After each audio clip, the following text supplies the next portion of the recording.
নতুন বাবা মা হওয়ার অনুভূতিটা বোধহয় দুটো সম্পূর্ণ বিপরীতধর্মী অনুভূতির এক অদ্ভুত মিশ্রণ। একদিকে যেমন সীমাহীন আনন্দ, অন্যদিকে তেমনি প্রচণ্ড উদ্বেগ। শিশুর প্রতিটা নিঃশ্বাস, প্রতিটা নড়াচড়া নিয়েও মনে হয় সবকিছু ঠিকঠাক আছে তো।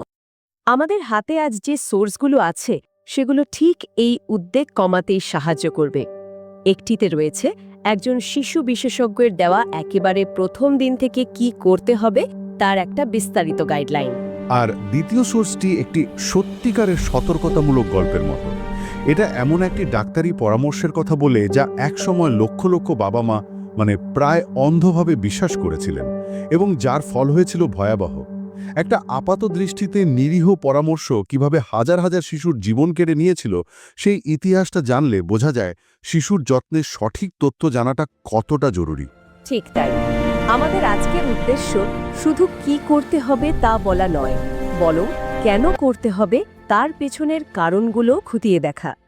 চলুন শুরু করা যাক সেই আলোচনা যা হয়তো অনেক নতুন অভিভাবকের রাতের ঘুমটা একটু নিশ্চিন্তের করে তুলবে। একদম। আর শুরুটা করা যাক সবচেয়ে মৌলিক প্রশ্নটা দিয়ে, শিশুর খাবার। হ্যাঁ, এটা নিয়েই তো সবচেয়ে বেশি চিন্তা। বিশেষ করে প্রথম কয়েকদিন যখন খুব অল্প দুধ আসে, মায়েরা প্রায় আতঙ্কিত হয়ে পড়েন যে শিশুর পেট ভরছে তো। আমাদের সোর্সগুলো এই বিষয়ে কি বলছে? সোর্সগুলোতে এই বিষয়টাতে সবচেয়ে বেশি জোর দেওয়া হয়েছে। জন্মের পর প্রথম কয়েকদিন যে ঘন হলুদ রঙের দুধটা আসে, যাকে কোলোস্ট্রম বলা হয়, ওটা ওটা পরিমাণে কম হলেও পুষ্টি আর রোগ প্রতিরোধ ক্ষমতার একটা পাওয়ার হাউস। ওটাকে বলা হয় শিশুর প্রথম টিকা। প্রথম টিকা? ওয়াও, দারুণ বলেছেন। হ্যাঁ, ওই কয়েক ফোঁটায় একটা নবজাতকের ছোট্ট পাকস্থলীর জন্য যথেষ্ট এবং প্রয়োজনীয় সবকিছুতে ভরপুর। তাই পরিমাণ নিয়ে একদমই চিন্তা করা যাবে না। তার মানে কোয়ান্টিটির চেয়ে কোয়ালিটি এখানে বেশি গুরুত্বপূর্ণ।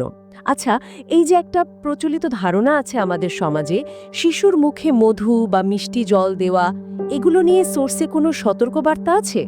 কারণ অনেক সময় বাড়ির বড়রা এটা করতে বলেন। আপনি খুব গুরুত্বপূর্ণ একটা বিষয় তুলেছেন।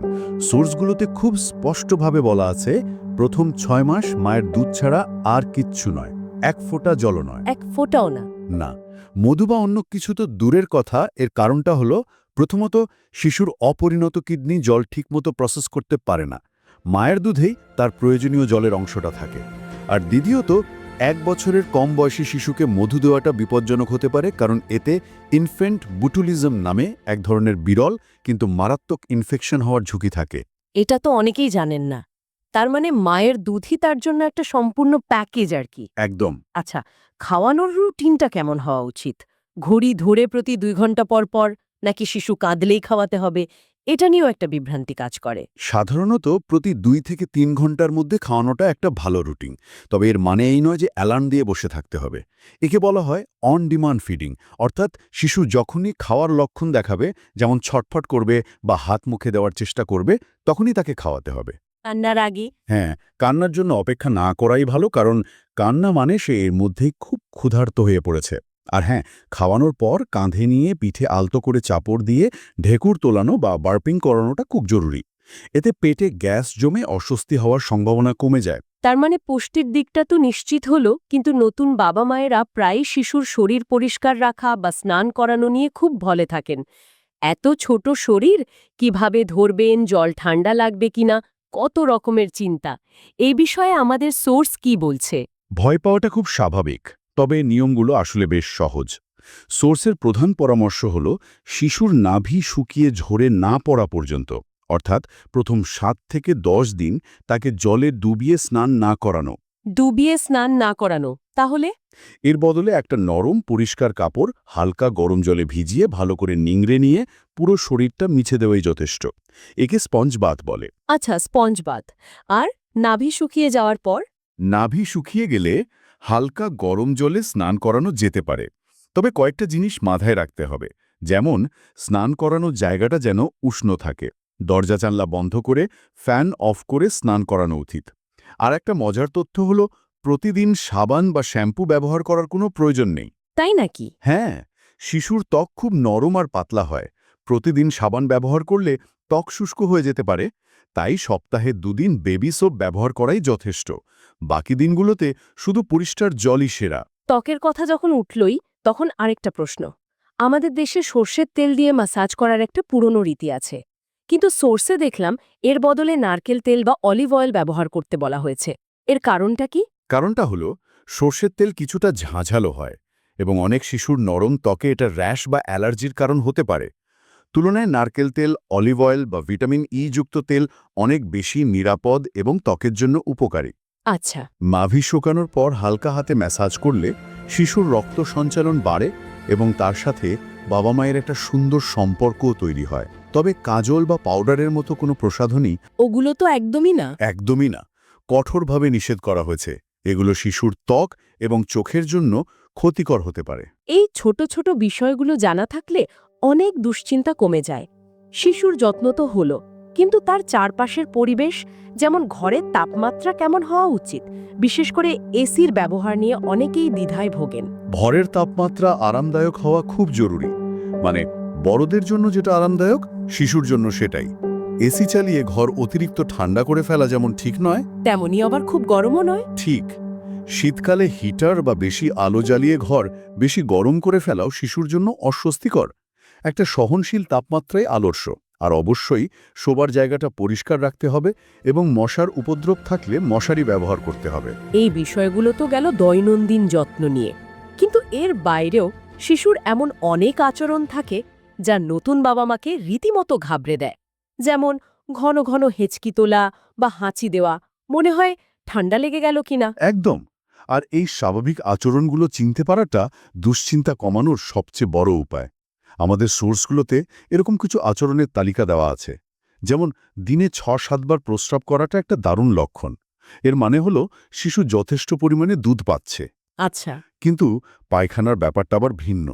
কোনো শিশু দিনে ৫-৬ বারও করতে পারে, আবার কোনো সুস্থ শিশু ৩-৪ দিন পরে একবারও করতে পারে। দুটোই স্বাভাবিক, যদি না পায়খানা খুব শক্ত হয়। আর এই যে আড়মোড়া ভাঙা বা শরীর মোচড়ানো, ওটাও খুব স্বাভাবিক। এটাকে বলা হয় স্ট্রেচিং। এটা তাদের স্নায়ুতন্ত্রের বিকাশের একটা লক্ষণ।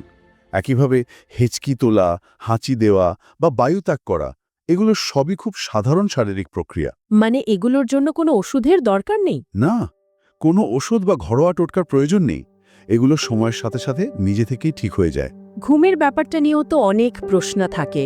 নবজাতকরা তো দিনের বেশিরভাগ সময়ই ঘুমিয়ে কাটায়। হ্যাঁ, ওরা দিনে প্রায় ১৬ থেকে ১৮ ঘন্টা ঘুমায়। তবে একটানা ঘুমায় না। আর প্রথম দিকে তাদের দিন-রাতের কোনো বোধ থাকে না। তাই রাতে জেগে থাকে আর দিনে ঘুমায়। ঠিক তাই। এটা নিয়ে অধৈর্য হলে চলবে না। কয়েক মাস পর ওদের ঘুমের চক্রটা ঠিক হয়ে যায়। তবে একটা বিষয় খুব গুরুত্বপূর্ণ। শিশু বেশিক্ষণ ঘুমালেও প্রতি ৩ থেকে ৩.৫ ঘন্টা পর তাকে আলতো করে জাগিয়ে খাইয়ে দিতে হবে। কারণ ওদের পেট ছোট, তাই বারে বারে খাবারের প্রয়োজন হয়। আচ্ছা, এতক্ষণ আমরা যা যা আলোচনা করলাম সেগুলো সবই শিশুর যত্নাত্বের নানা দিক। কিন্তু এবার আমরা সেই বিষয়টাতে আসব যা নিয়ে আপনি শুরুতে বলছিলেন, একটা ডাক্তারি পরামর্শ যা গোটা বিশ্বকে নাড়িয়ে দিয়েছিল: শিশুকে শোয়ানোর নিয়ম। হ্যাঁ, আমাদের আলোচনার সবচেয়ে গুরুত্বপূর্ণ এবং সম্ভবত সবচেয়ে চমকপ্রদ অংশ এটাই।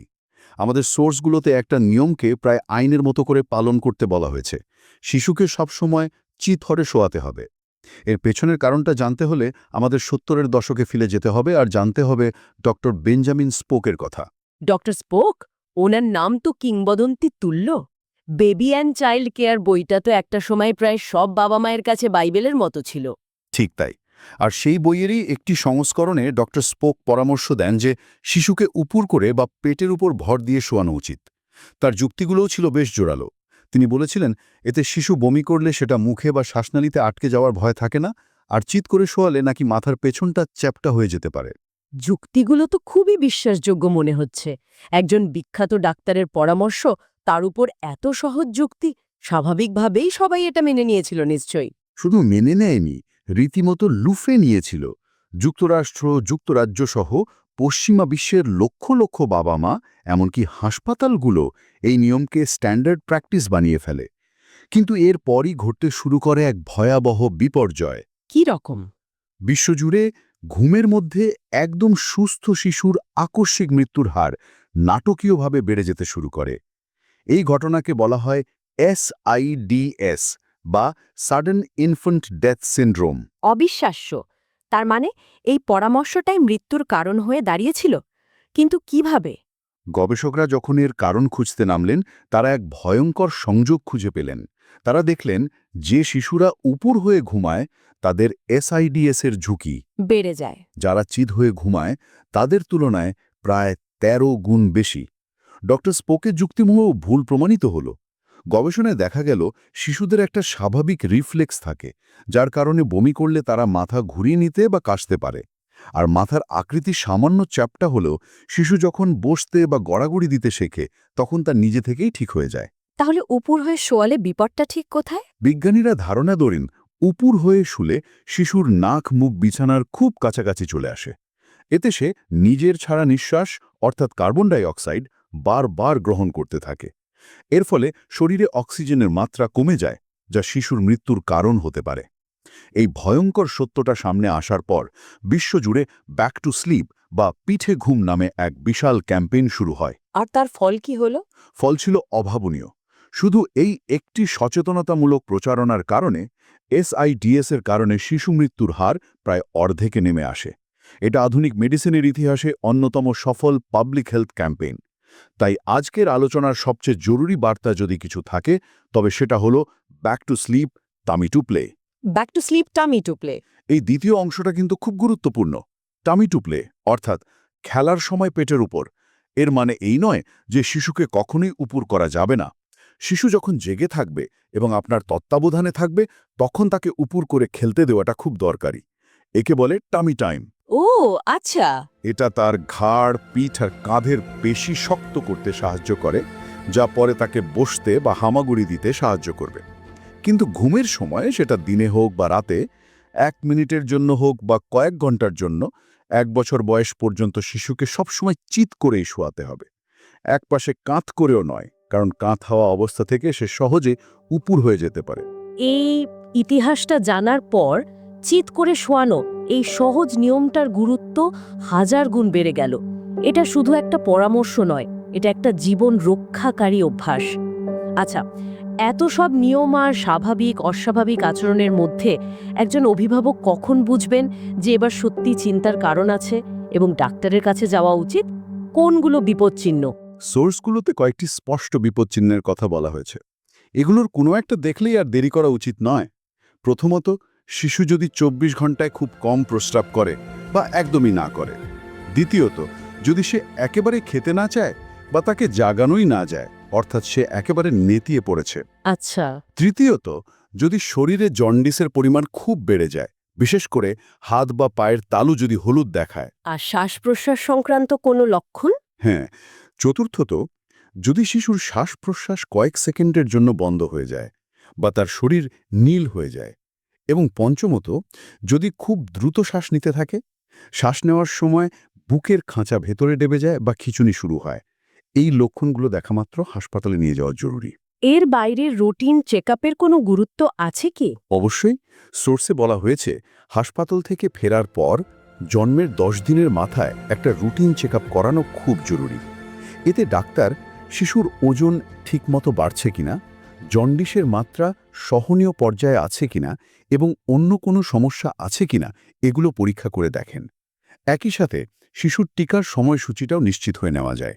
এই একটা ভিজিট ভবিষ্যতের অনেক বড় সমস্যা থেকে মুক্তি দিতে পারে। আজকের আলোচনাটা সত্যিই খুব কাজের। আমরা অনেক কিছু জানলাম। যদি সংক্ষেপে বলি, প্রথম ৬ মাস মায়ের দুধই শিশুর একমাত্র খাবার, দৈনন্দিন যত্নে পরিষ্কারতাই মূল, বাড়াবাড়ি নয়। ঠিক। শিশুর অনেক অদ্ভুত আচরণে আসলে স্বাভাবিক। আর সবচেয়ে বড় শিক্ষা, পিঠে ঘুম পেটে খেলা, এই নিয়মটা কোনোভাবেই ভাঙা যাবে না। একদম। আর ডক্টর স্পকের ঘটনাটা আমাদের সবার জন্য একটা বড় শিক্ষা রেখে যায়। ডাক্তারি পরামর্শ বা বৈজ্ঞানিক ধারণা পাথরে খোদাই করা কোনো চিরস্থায়ী সত্য নয়। এটা প্রতিনিয়ত নতুন গবেষণা আর প্রমাণের ভিত্তিতে বদলায়। যা ৫০ বছর আগে সেরা পরামর্শ ছিল, তা আজ ভুল প্রমাণিত হতে পারে। তাই অভিভাবক হিসাবে আমাদের দায়িত্ব হল যে কোনো পরামর্শ অন্ধভাবে অনুসরণ না করে বর্তমান সময়ের প্রামাণ্য তথ্যের উপর ভরসা রাখা।